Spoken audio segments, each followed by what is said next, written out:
If you're looking for trouble, you came to the right place. If you're looking for trouble, look right in my face. I was born standing up and talking back. My daddy was a green... Oh, stop. That's a terrible Elvis impression. But we're going to talk about impersonators and impersonating. Golly, the most popular people to impersonate: Arnold, Schwarzenegger. I'll be back. Sean Connery. Bond. James Bond. You know, one of the most popular is Marilyn Monroe because of that baby talk and that breathiness. It's a terrible thing to be lonesome. Imitation is the sincerest form of plagiarism, someone said. We're going to imitate some golf swings right now. Who to imitate? Well, a lot of people. It depends on you. I mean, are you short, stocky? Are you medium size? How about being really tall? Well, we're going to go with each one of those sizes and pick a great golfer for you to imitate. But first, if you're going to imitate any golfer, well, who's better than Sam Snead? And boy, when you think of Sam Snead, you think of tempo, rhythm, just that great, oh man. Tell you, when I think Sam Snead, it's hard not to hit the ball well and hard not to swing well because he was so smooth. Great story about Sam Snead. Sam Snead and Gardner Dickinson. Frankly, Gardner Dickinson wasn't much of a golfer. He imitated Hogan, but he loved Sam Snead. And he used to play Sam Snead every Tuesday at a pro event on the tour for $50. Sam said, "Hey, if I'm not playing for money, I'd just soon go walk in the woods and count squirrels." Sam loved to play for money, so every Tuesday in the practice round, Gardner Dickinson would challenge Sam Snead. There you go, okay. And at the end of the round, Snead would always win, and Gardner Dickinson would pay him $50. And the other players on tour are going, "What are you doing challenging Snead like that? You're sure to lose." He said, "Yep. But where are you going to get a playing lesson with the greatest player in the world for $50? Pretty smart. He imitated Sam. He learned from Sam Snead, really, how to play. And Gardner Dickinson wound up with a pretty good record as a pro. In fact, best record in the Ryder Cup. He was 9-1, best percentage ever. He was totally undefeated when he teamed with Arnold Palmer. But he had an idea. If I'm going to get better, I've got to watch and learn from someone who's better than me. So let's look at the players that can really help your game. So you're a little short. You're 5'6", 5'7", but you're not playing basketball, are you? You can be a great player. You can be better than you are right now. But think about watching the shorter players. Who's better than Ben Hogan? Short, but the greatest ball striker of all time. What can you do as a player to imitate Hogan? Well, first off, if you're shorter, get a wide stance so that you really can move with power and turn. Secondly, apart from the wide stance, which Hogan had, wants you to swing, not take the club back in here, take it around your body. In other words, back in here like Hogan did. Inside and back here, that turn. And finally, I want you to learn a trick from Hogan. I want you to think about this elbow. When I played with Hogan, he didn't say a word to me. After the end of the round, though, he said, "Bob, you might want to watch that right elbow." We tend, when we get back here, maybe to fling it and to flip it at the ball instead of, if that right elbow comes in here like this, when that right elbow is there, you can really release it and hit that great shot. So, you're shorter, you're going to think Ben Hogan, you're going to research Ben Hogan, and you're going to swing flatter, Wider stance. Get it wider, Bob. Okay, there we go. Now I'm like Hogan.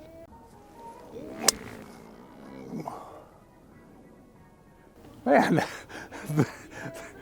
I think I'm going to go back to that. That's the best ball that I've hit in ages.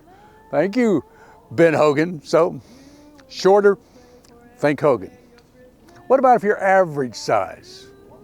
Well, if you're average size, say 5'11", Tommy Fleetwood. Tommy Fleetwood. Who is better right now in the world of golf than Tommy Fleetwood? What a great player.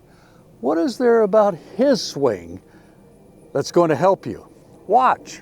I want you to think of maybe you and Tommy going out for a beer together after his tournament round and getting some of the SUDS, right?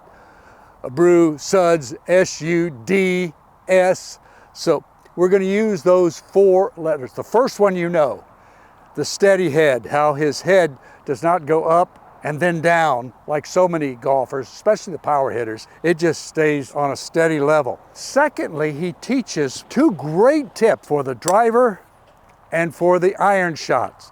It has to be up, down. In other words, steady head and then think up and down. What do we mean by up and down? Most guys, most amateurs and high handicappers wind up swinging down on the driver. When they swing down, they either hit behind it or the ball pops up. You've got to swing up on the driver. Here's a tip. Hit this one and miss this one. Whoa! Huh. All right, let's do this. So we've got to be swinging up.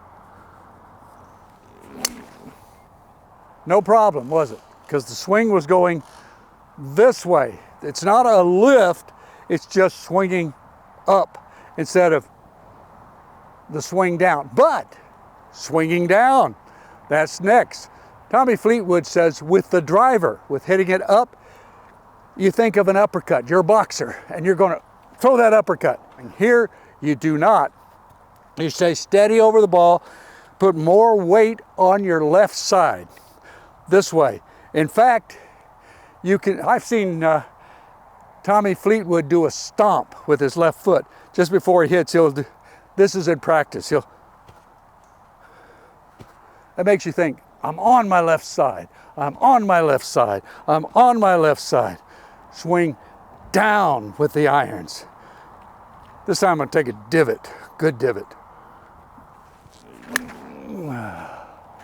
I clipped that very nicely. The ball went beautifully, but I could have swung down just a little bit more and take a divot. So what's the secret? It's this. I'm just going to turn this right-handed driver over like this and hit a drive left-handed. That's a keeper. That's what Tommy Fleetwood did. He started hitting left-handed. He said every golfer should hit balls left-handed just a bit. That way you get everything imprinted that you need to remember. To quickly recap then, SUDS from Tommy Fleetwood, S-U-D-S. First is that steady head that he has throughout the entire swing. Second is swing up with your driver.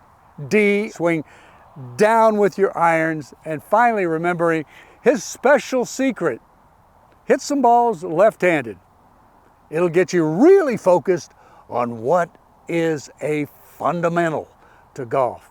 Tommy Fleetwood, wow.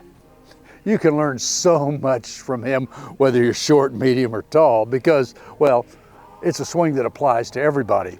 Now, if you're really tall, this game is tough for you because you've got this wide arc, but it's easy for you because you've got such a wide arc that you're going to have power. You're just going to hit the ball a long way because, hey, it's physics. Mass times velocity, boom. Mass times velocity, and you hit it a long, long way. Let's use a modern player for your example. Ludvig Åberg. Ludvig Åberg. Wow, what a great swing this young man has. 6, 2, 3, stands up the ball, narrow stance, unlike Hogan.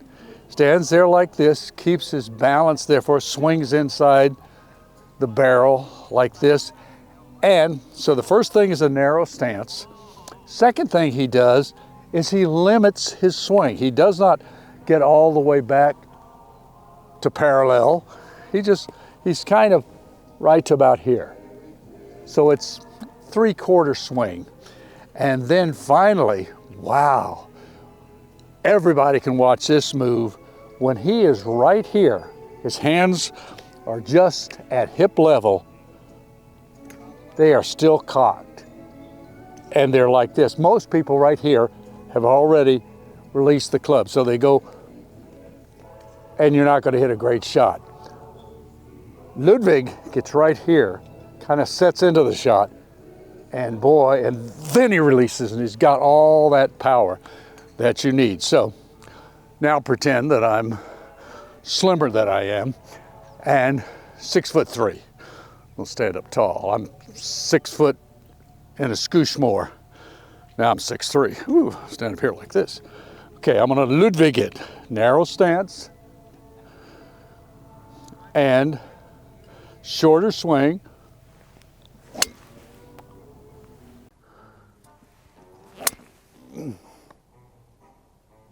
Perfect.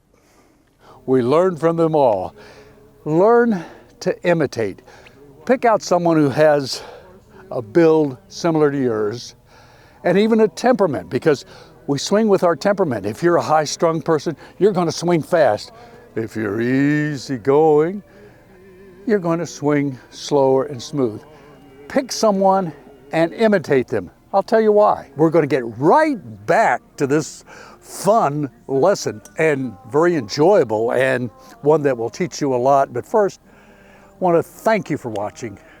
Invite you, if you haven't, please subscribe and be part of the Ironman golf community. Even pro golfers make the mistake of not imitating, of not learning, of not watching those who are better than they are. You go to your club, your golf course, and you make friends with someone who is better than you are. Talk to them, ask them questions, learn from them, imitate them. Sincerest form of plagiarism, sincerest form of flattery. They're flattered that you want to learn from them. They'll like it. Danny Edwards, great player. Greatest professional player from Alaska. He was born in Alaska, left there early, but Danny Edwards won multiple times on the PGA Tour. Every year led the tour in driving accuracy. Danny's a good friend of mine, and we played the Sunbelt Tour together. We'd go out and have supper, and I would ask him questions, and he appreciated that. He actually appreciated it. He said, you know what bothers me out here on the Sunbelt Tour, because that's kind of a notch below the Champions Tour. He said, you've got all these guys who really want to get better, but they don't come and ask me any questions. I mean, here's a guy that won on the PGA Tour, led the tour in driving accuracy, great chipper, in fact has a video on how to chip, and in fact he's running schools on chipping. Excellent. Can you imagine people just ignoring him and not learning from the very best? Do it. Pick someone and impersonate them, and do a better job of impersonating them than I did impersonating Elvis. So thank you. Thank you very much. That was terrible. Thank you very much. I don't know how he did it, but anyway, may your golf, your life be absolutely amazing.